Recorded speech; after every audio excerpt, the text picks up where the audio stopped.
Welcome to this week's episode of the People Success Circle podcast. Joining us today is Katherine Robinette. She is a speaker and a consultant who helps leaders at all levels create a place where people want to come to work. She's the president and owner of Keystone and Raven, and her work has helped dozens of leaders target their goals, build trust, and make space for what matters most to them and to their teams. Thank you for joining me today, Katherine. I'm so excited that you're here to join me. Thanks so much for having me. I would love if you can just start out by telling us a little bit about Keystone and Raven and how you became an expert in the people side of the business. I've been studying the employee experience since around 2007, I think. Okay. I was introduced to the book First Break All the Rules, and it was the first business management book that I read that actually made sense to me. The prevailing business management thought of the time was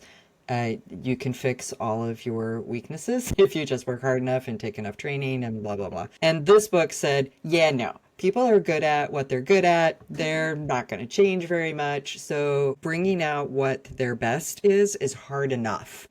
Just focus on that. And I thought, oh, what brilliant management advice that is. So that set me on my path. I've kind of always been a leader from the middle. I've been a manager and I've had managerial titles, but pretty much I lead by example and lead by modeling what I wanted to have in my managers and in my organizations. And so I was educating myself constantly on how to do that. And I had a realization that all of the tools I was using for marketing and business development to woo the client, to vet the client, to keep the client happy are all the same tools we need to be using internally for employee engagement and culture shift and change management. So I'm doing that. I'm taking those tools and applying them into that other field. I love that. So I actually have a degree in public relations and marketing. And I often say to people, I use my degree in marketing every single day in human resources because I'm recruiting and re-recruiting and, just really focusing on engaging people within the workplace and attracting them to the workplace. So I totally see the tie between marketing and the people side of the business. I can see how you made that connection for sure. Yeah. It's Yeah, all about reading the audience, right? it And giving is. the It's audience all, what they need. So, yeah, that's right. It's about understanding and even going so far as like your employment brand, right? Like, mhm, what do people think of when they think of working for your organization? Which right. is really a topic for a whole nother episode. I feel like I could talk about that for so long. But yes, that intersection of marketing and human resources is very clear. So your brand and your messaging are very vibrant and very positive. What values are non-negotiable for you when it comes to work and to your clients? That's funny. I did the Brene Brown values assessment. It's on her resources page. It's part of Hmm. her Dare to Lead body of work. And she has you go through and basically circle, Yeah. value words without really giving any definition of what they are. So you can sort of Hmm. self-define what they are. Hmm. And the two that jumped out for me and ended up, her philosophy is, and her studies have shown that basically two values are at the core of the majority of the decisions that you make, like life decisions that Yeah. you make. Yeah. Not whether or not you're going to eat that cookie, but like Right. life decisions. Right. Yeah. Bigger decisions. Yeah, big stuff. And the two that came up for me consistently were integrity. Hmm. So my word is my bond, truth is important, and to be of service, to be of help. So for me, those are non-negotiable. I don't I don't work with shady people. If I get a funny, suspicious vibe, I'm like, I'm out. If the individual that I'm working with doesn't have a servant leader mindset or a Hmm. people-focused mindset, I'm Hmm. out. Hmm. If they're all about the profit, like that's a problem for me because that's not being of service in my mind. That doesn't Right. meet that criteria. They're dual-edged swords though, Hmm. because my integrity can also like make me have snap judgments about people and make it very hard for me to get beyond the surface. And I know that, so I'm better about that now. And Yeah. the being of service thing makes it hard for me to say no. Mhm. Yeah. So I came out, now that I work for myself, that's a lot easier because I have like control over how I spend my time and I'm much more conscious of that. But yeah, when I was working in-house, it was really hard for me not to keep saying Yeah. yes to stuff. Yeah, for sure. For sure. I got advice recently that it said if it's not a hell yes, then it's a hell no. And I was like, I wrote it down. It's on my board, and I am trying to live that because you're right. As an entrepreneur, we do get to have a little bit more say in the work that we take. So I thought that was some great advice. And unapologetically, right? I mean, we Yes. don't really owe anybody any explanations. We can just say, nah, that's not for me, Yeah. Yeah. and go about our business. That doesn't fit my values. That's right. Yeah. So one of the expertises that you have, Catherine, is about change management at work. And I feel like we are living in a constant state of change, more so even recently in 2025 than I would even say we were 6 months ago. And so it's affecting the way that people work. And I'd really love to spend this podcast talking about your expertise and just get your advice. So I want to start out by saying, like, you've developed a unique 5-step table framework for intentional change. Can you walk us through what that is and how it works in real life? Yeah, I can. Um, The table framework came from the concept that in the face of change, especially change that's not of our choosing, we tend to armor up as if we're going into battle. Mm, And successful change management is not about armoring up for battle, it's about bringing everyone to the same table. mm, So that's where the table concept came from. The T stands for target your goals. You have to be explicit about what are the outcomes that you're trying to achieve. The more tangible those can be, the easier it is for people to see themselves in that moment of success. mhm.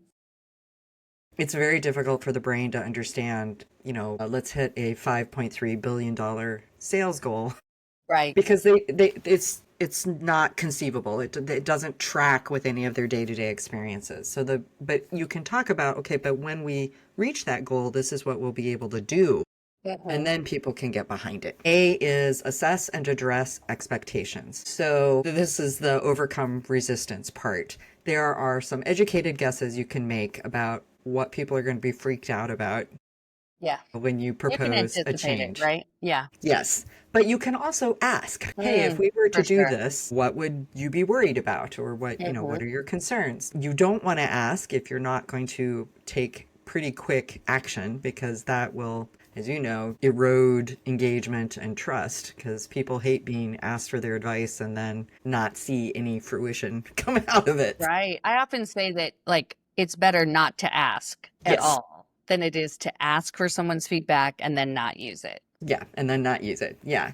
So in this case, I'm saying this is fairly early in the process, and you would want to talk to the people who love, love, love, love, love the company and would bend over backwards. These become your sort of trusted advisor people that you Mhm. can entrust some confidential information and get a read on them. Or you can do a pulse survey or any Mhm. of a number of focus groups or things just to try to get a read on is what we're thinking about doing going to address the problem. And it also sets you up for, oh, we hadn't taken that into account. So let's make sure that we address that as we go through this change process. Mhm. B is build simplicity. In my mental concept of it, I see Lego bricks. You want to make the steps for adopting change as simple or as similar to what they're already doing so Mm. that they'll actually adopt the change. The example I give is like software changes. So if you're changing your time management software, time card software, you want to point out how similar it is to the one that you were just using so that the majority of the people in the bell curve can Mhm. go, oh, yes, I see that. It's, they call it something else, but it functions the same. Okay. Then they'll adopt it more easily. The L is lean into trust acts. Trust acts is the communication messaging. It's like the talking Mhm. points. And there are certain things that we judge on a regular basis about our stability and the consistency of something and how safe something is for us. That's sort of our base level judgment. But when we go into a change situation, we go into threat mode. Mm, And so that elevates what we're judging to, we're also judging the actual change process. So not only do we want the outcomes to be safe for us and to be consistent with what we've experienced from the company before and to be a stable choice for me personally, but I'm also judging, are you doing this in a way that makes sense? Are you yeah. doing this fast enough or slow enough Hmm. by my barometer? By All of my those personal things. barometer, right? Yeah. Yeah, that's right. It's Yeah. each person. And so there are a lot of variables there that you're trying to account for. But if you know what essential information everybody's looking for and start Hmm. communicating those pieces, then everybody will draw out of it what they need so that they feel comfortable with what's going on. Most of the time, that's things like authority. Who's making this decision? What's the decision making process? Contribution. How can I weigh in? Who do I Yeah. complain to? How do I get involved? And truth. Just tell me the truth. If Mm, nothing's happening, I need to know that because otherwise I'll make stuff up, right? yeah. But if something's happening, I need to know that. And I may not be of a position where I get all of the details. I understand that there is some confidential stuff potentially Hmm. with Hmm. what's going on, but tell me what you can tell me so that I'm not making up stuff in my head.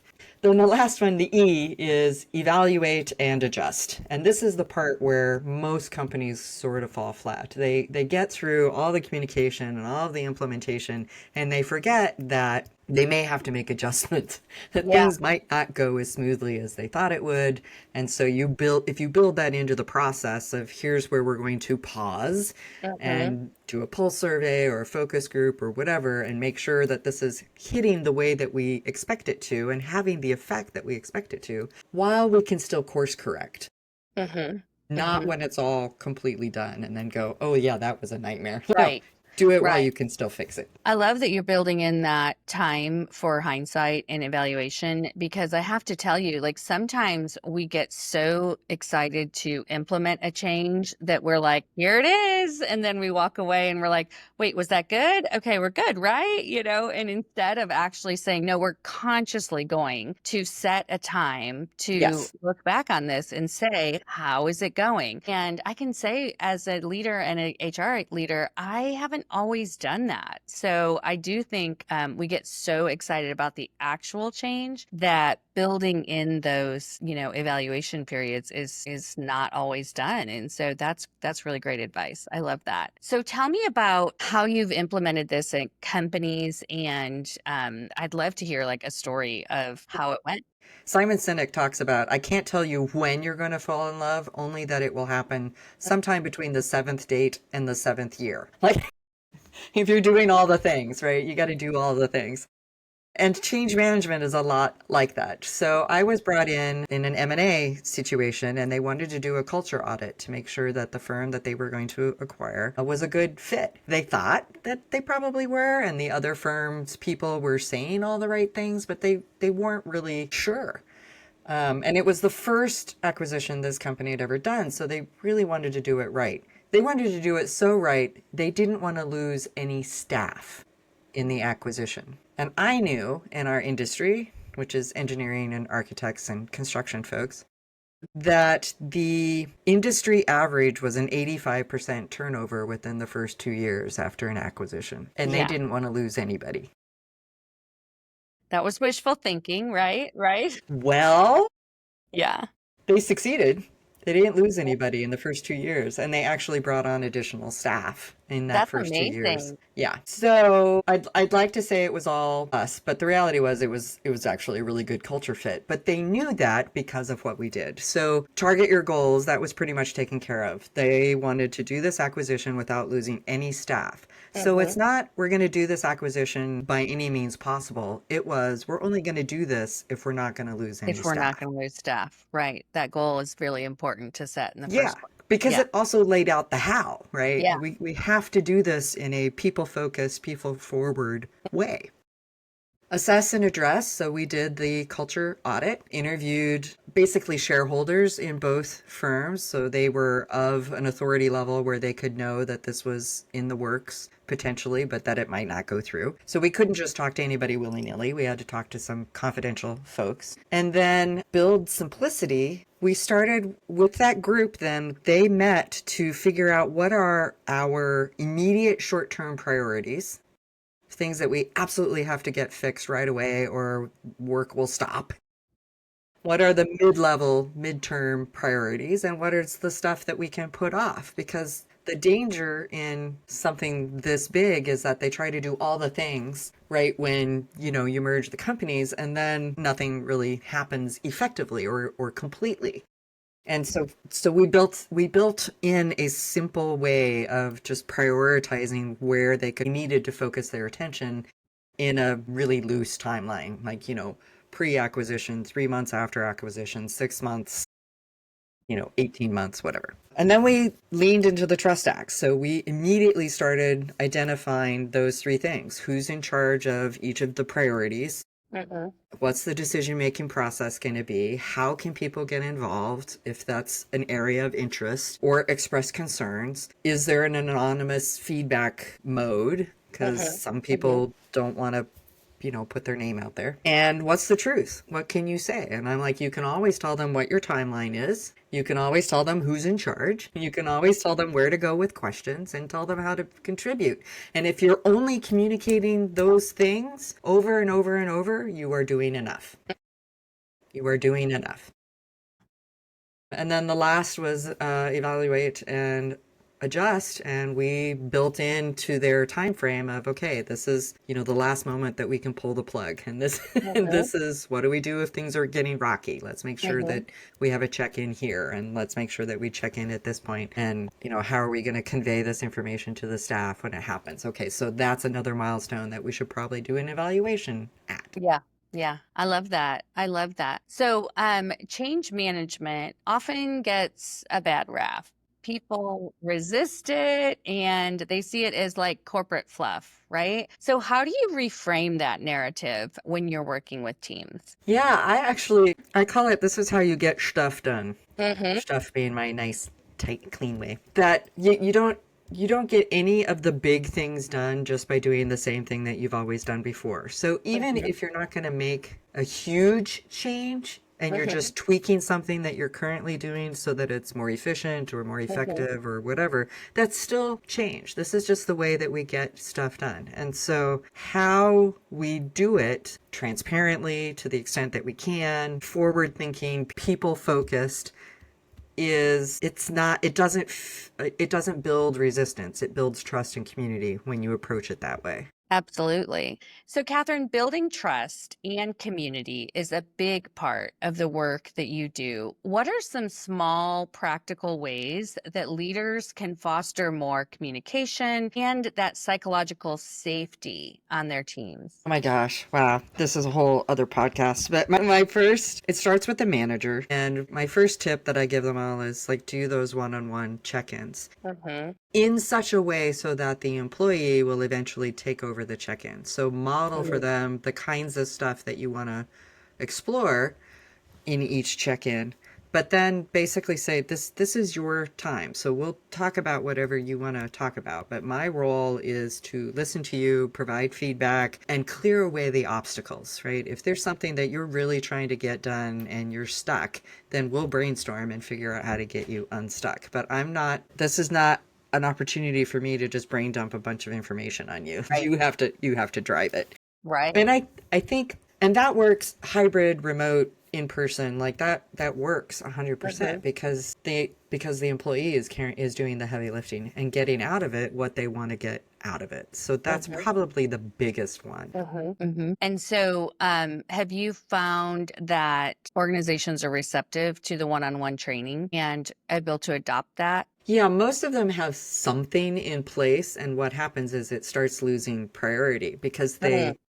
put the pressure on the manager to drive it, right? Like you have to have so many one-on-ones with your direct reports in a quarter. And it's like, okay, that's the wrong metric. Yeah. The metric is the quality of the one-on-one. Absolutely. Absolutely. Because a senior employee may not need to meet every week, right? They may every other week or once a month may be fine. So it's not a quantity thing, it's a quality thing. Absolutely. And I feel like oftentimes people interpret just like passing someone's desk and checking in like, hey, how you doing? Are you doing good? Okay, we're good. And and keep walking. And I feel like that's not a check-in. That's not a one-on-one, right? So they need to be scheduled. They need to be intentional. And like you said, that quality is so, so important. Yeah. I mean, if they're really floundering, I'd be like, well, here are three topics that I would always bring up as a manager. Hmm. And it kind of covers like the whole spectrum of stuff. But at a Yeah. certain point, like you want to be able to say to the employee, okay, so the next one you're going to lead. Hmm. And, give me a heads up. What are we going to be talking about? I'm going to ask for Right. an agenda or whatever, or three Yeah, for bullets or sure. something. Because a true one-on-one is both people contributing to the agenda, Right. right? It's Right. definitely not a top-down meeting. It's really collaboration, and that builds so much trust, which is like the core of the question, right? Like trust and community comes from those relationships for sure. Yeah, it comes from being seen. So, and that's how you start building that kind of connection is when the manager just sits back and goes, tell me what I need to know. Tell me Yeah. what you want me to know about you. Mm-hmm. Mm-hmm. Do you feel like one-on-ones and that communication needs to increase during times of changes, or what advice would you have for a leader when it comes to that? Yeah, I always warn the change management team, you're going to be communicating so much that you're going to think it's ridiculous. And Mm-hmm. I'm here to tell you, this is marketing 101. I'm here to tell you they're not going to hear you the first three times. Right. That's true. And about the fourth time, they're going to be like, I kind of vaguely remember you said something about that, but it Mhm. still hasn't sunk in. And about the seventh time, they'll be like, I know all about it. Yes. Yes. It's like the rule of seven in marketing is someone needs to hear it 7 times. And I was just doing a training last week and I was explaining to them like the same thing is with any training and people is right really saying things so many times that it finally sticks, Yeah, you know. yeah. So that's for Yeah, sure. and I mean, you have if you have different shifts, then they're receiving information differently, and they may not be getting any of the follow up that like the day shift people are getting, and on and on and on. So yes, you need to communicate the change about the change so much that it feels ridiculous. Yeah. Right. Right. And people are like, okay, I got it. I got it Okay, I after got it. I 7 got it. times. And a Right. bunch of different mediums. You Yeah. can't just do everything through email and you can't do everything through your intranet or, whatever. Mhm. You have to find a bunch of different ways to Yeah, yeah. get the There's word no out. silver bullet, right? There's no silver bullet for communicating with change. You've really got to cover all your bases. So, what do you feel a common mistake is that you see in organizations when they try to implement change? And then, how would you recommend they overcome that? I'm laughing because it's just like part of it is relish the fact that any effort that you're making to make change is better than doing nothing.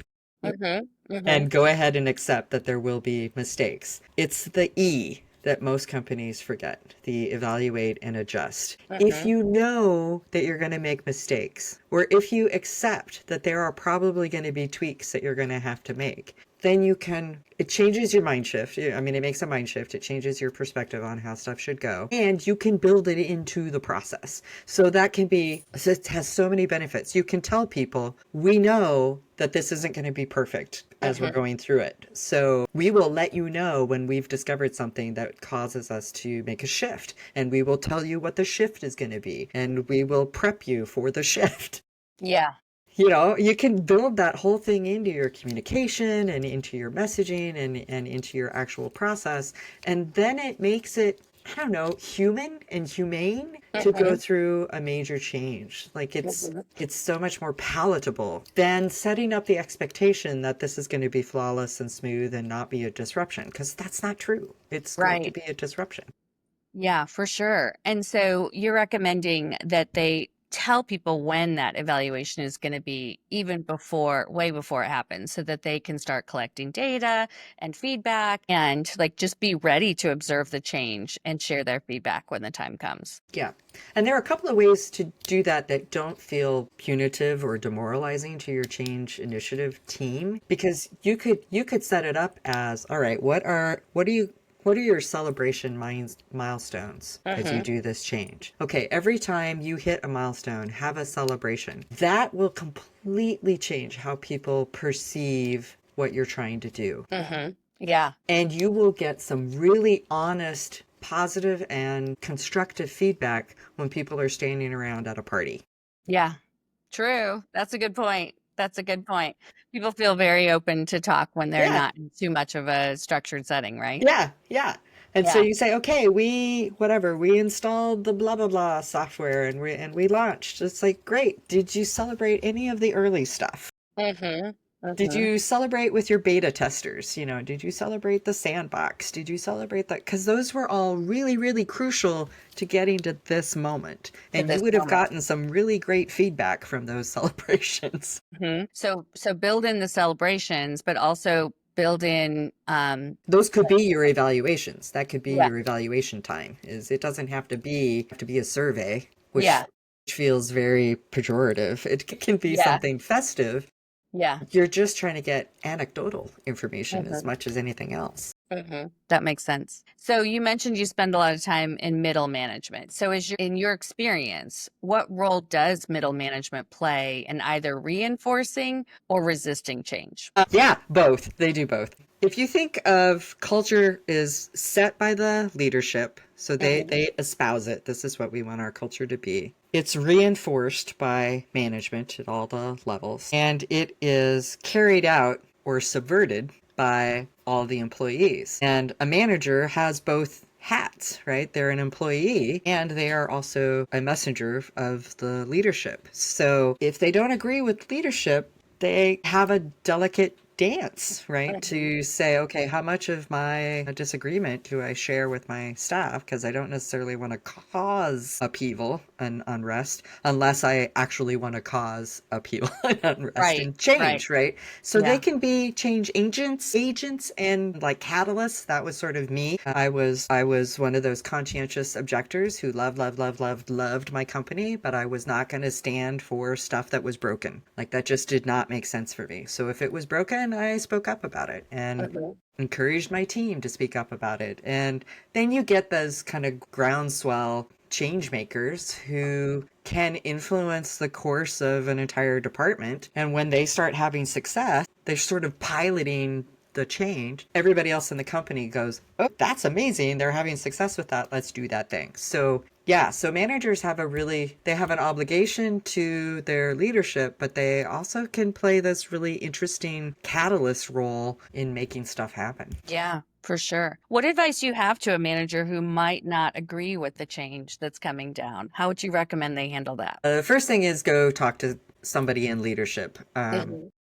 I think every manager should have someone at the leadership level that they consider to be an advocate. So someone who would tell them the truth, but who would also still like advocate for them when the doors are closed. So, don't go to somebody who's either doesn't know you or isn't going to support you. And just find out like what is the rationale behind this? Because it's usually our distrust of something is because we don't understand the decisions behind it or the rationale behind it. And if they're still uncomfortable with the decision, that they need to figure out for themselves like what of their own values is this bumping up against? Does it feel shady? In my case, I Right. would be like, this is slightly Yeah. unethical. I'm not sure I'm comfortable with this. Can they live with that? Or is that a them thing? Are they reliving a trauma Mm-hmm. and they just haven't processed that and everything's actually fine, but they're just having a knee-jerk response because of something else that they had experienced maybe at a previous job. But trying to identify like where is the friction in my core to Mm-hmm. this change will help them then be able to articulate it. It's like, okay, I have a problem with X. And you can relay it then to the decision makers. Simon Sinek calls it FBI, your feelings, your beliefs, and the impact. So you talk about if we do this thing, if we make this change, I feel this way about it. And my fear is Mm-hmm. this is going to happen based on Your belief. some observation Yeah. or past experience or belief or data or whatever, Mm-hmm. right? You got to have all three. You got to have like, this is why I'm freaked out about it. This is my belief or the data. And then this is the impact. This is what I'm afraid is going to happen if we keep going down this road. And then shut up and see Mm-hmm. what they say. And Yeah. that's the hardest part is don't keep pushing your agenda. Just see what they say. Mm-hmm. Mm-hmm. That is the hard part for sure. And what are some best practices for that manager who might be caught in the middle? for helping them walk that really fine line? Yeah, I would start asking for what are the tangible outcomes? What are we really trying to accomplish here? Because if they can get behind the ultimate results and the cool things that will be available because we've done this thing, it makes it so much easier for them to then express that to the rest of the team and say, I know this is really painful right now, but ultimately we're going to be able to do X, Y, and Z. Or ultimately this is going to make our lives easier in these specific ways, right? You can't Yes. just say, AI is going to make everything easier. It's like, well, no, there's a learning curve. It's Yes. going to be really messy for a while and ultimately make my life easier in what way? Mhm. If they can express that and agree that, yes, that's actually likely to happen, they'll be so much happier Mhm. trying to implement and make that change come about. If they're not getting satisfactory answers about why they're doing the thing, I would just start questioning, why are we doing this thing? Mhm. You haven't made it clear to me. You're not connecting the dots for me about why this is a good thing for my team and for me and for the company. Mhm. As an employee of this company, I think I deserve that explanation. Yeah. And as leaders, thinking about the important role of middle managers in change is just really something that we can't forget about because that they are the people who see our frontline employees more than anyone.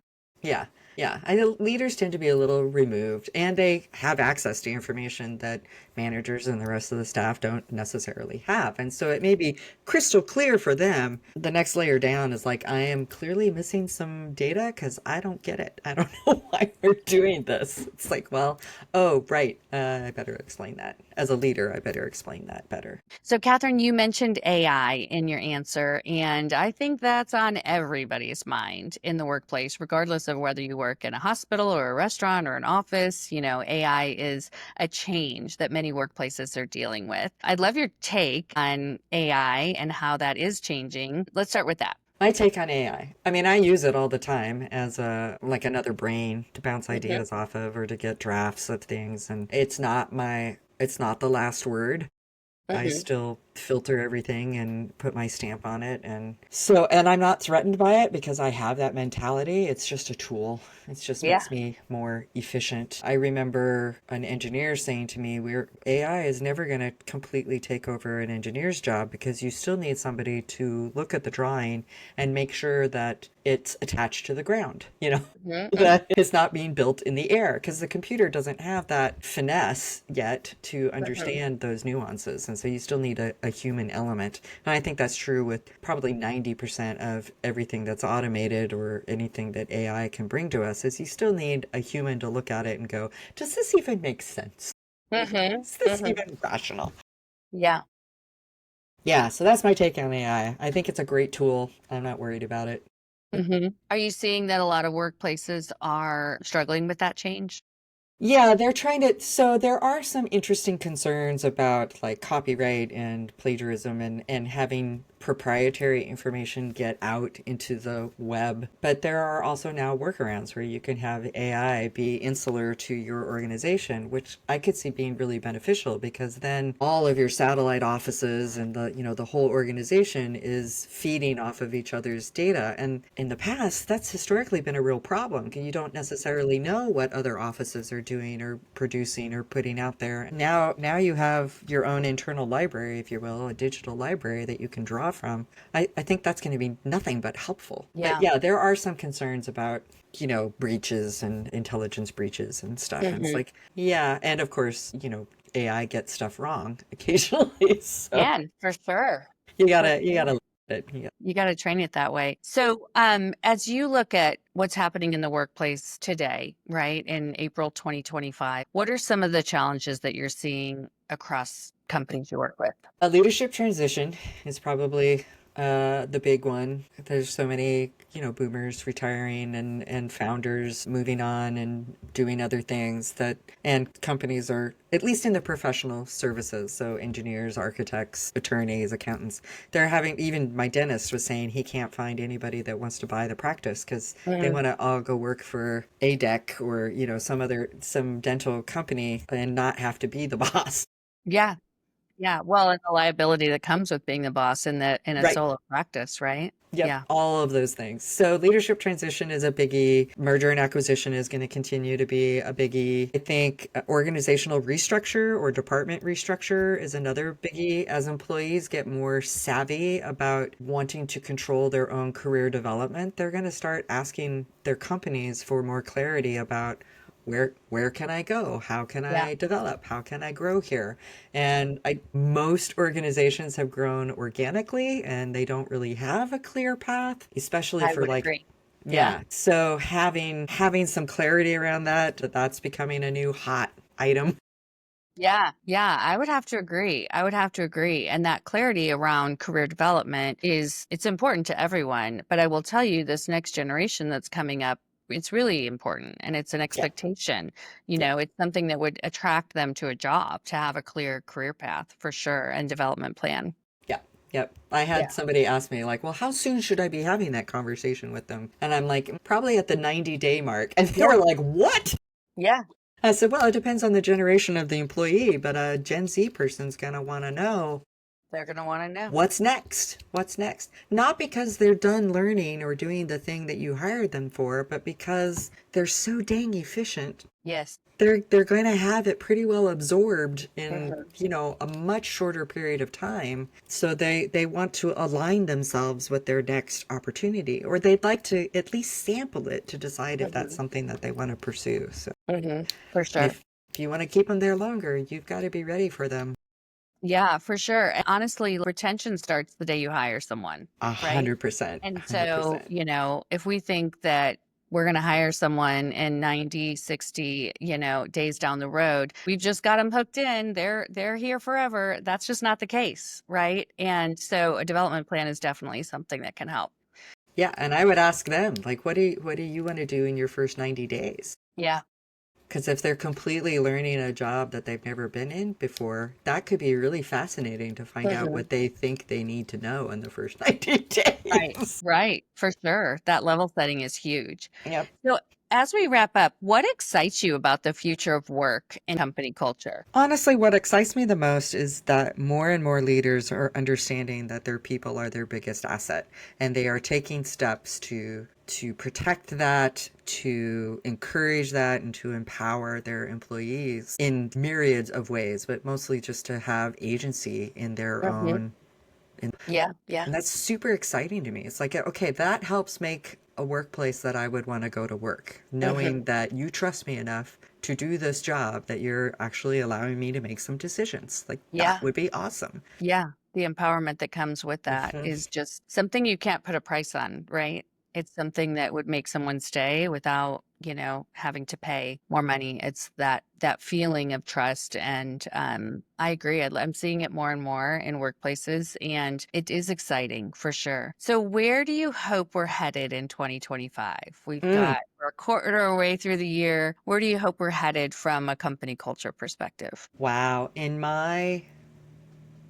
The dream for me would be for every organization to have a leadership transition plan. Yeah. Right, because you're right, that's one of the most common changes that we see. Yep. Yep. And probably the next one would be for every company to have that career ladder stuff Mhm, figured out. mhm. Yeah, and clear, right? Yeah. Clearly spelled out. Yep. Yeah. Well, thank you so much for your time. I really appreciate you joining me on the podcast today, and I know the listeners have gotten many great things out of this time together.